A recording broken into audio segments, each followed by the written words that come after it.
Alors aujourd'hui, c'est un concours de printemps, c'est-à-dire qu'on est dans une situation qui n'est pas une situation de chasse pour trouver et tirer du gibier.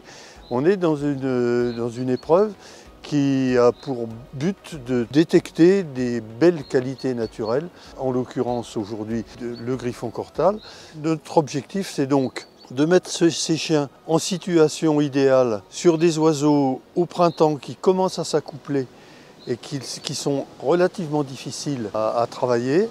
On n'est pas en laboratoire, mais on est quand même dans une étape dans la sélection des chiens qui nous permet de voir, avec des chiens qui disposent d'une morphologie conforme aux standards, comment ces chiens-là mettent cette morphologie au service du travail sur la prise de terrain, donc l'envergure de la quête, son étendue sur les côtés, la profondeur, la manière de prendre connaissance des animaux. Ces oiseaux-là, ce sont des oiseaux qui sont relativement difficiles au printemps parce que ce sont des perdrix adultes donc, qui ont de la défense. Et l'objectif, c'est d'arrêter ces oiseaux-là dans le style de la race, c'est-à-dire pour un griffon cortal, avec une quête qui est bien conforme aux standards de travail, une quête qui bascule, une prise d'émanation, le contact avec l'odeur du gibier, tête haute, remonter, travailler et arrêter, et pas un arrêt brutal, nerveux. Ce qu'on veut, c'est un chien qui a beaucoup de souplesse aussi bien dans son mouvement, dans sa prise de terrain, que dans sa prise d'émanation sur le gibier et dans son arrêt. L'objectif, c'est de fournir aux chasseurs, en période de chasse, des chiens qui sont capables de faire ce qu'un chasseur demande à un griffon cortal. C'est un chien polyvalent qui travaille merveilleusement à l'eau, bécassine, au bois, bécasse, faisan, en plaine, dans les betteraves. Il est puissant, il a la puissance qui lui permet de travailler dans tous ces biotopes qui sont des biotopes difficiles. Et j'ajoute le gibier de montagne, parce que aller arrêter un tétralyre quelque part en altitude, dans les rhodos, c'est quelque chose de très difficile. Donc on sait qu'à partir sur cette base-là, on va être capable de fournir aux chasseurs les bons chiens qu'il veut pour chasser à sa manière.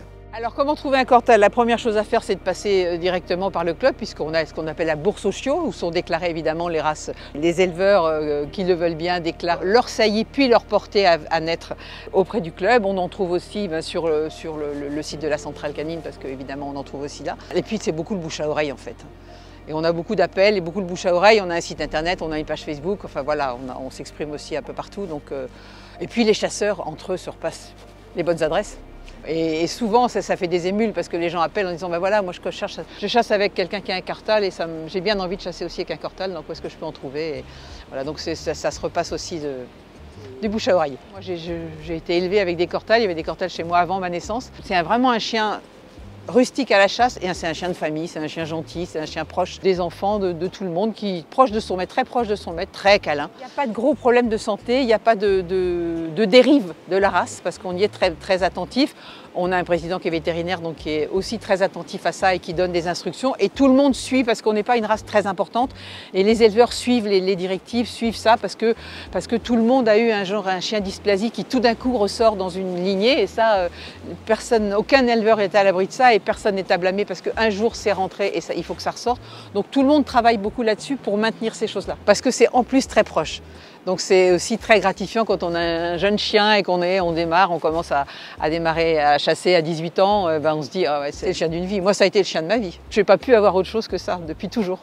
Ça a vraiment énormément de qualités qui font que une famille s'attache à ça et il s'attache à la famille et la famille est très proche. Moi j'ai des petites filles qui jouent avec mais elle est patiente, elle est extrêmement patiente avec ça aussi. Donc c'est voilà, en ville c'est imaginable dans la mesure où oui, on va lui donner l'occasion de se dépenser, de courir, de l'emmener au bois, de sortir le week-end, de l'emmener à la chasse. Oui, tout est envisageable à partir du moment où on s'engage à acheter une race de chien de chasse, on s'engage à le sortir et pas faire le tour du pâté de maison 2 fois par jour parce que non en fait, c'est pas une bonne idée, c'est pas un chien qui sera heureux et puis personne ne sera heureux si le chien n'est pas heureux.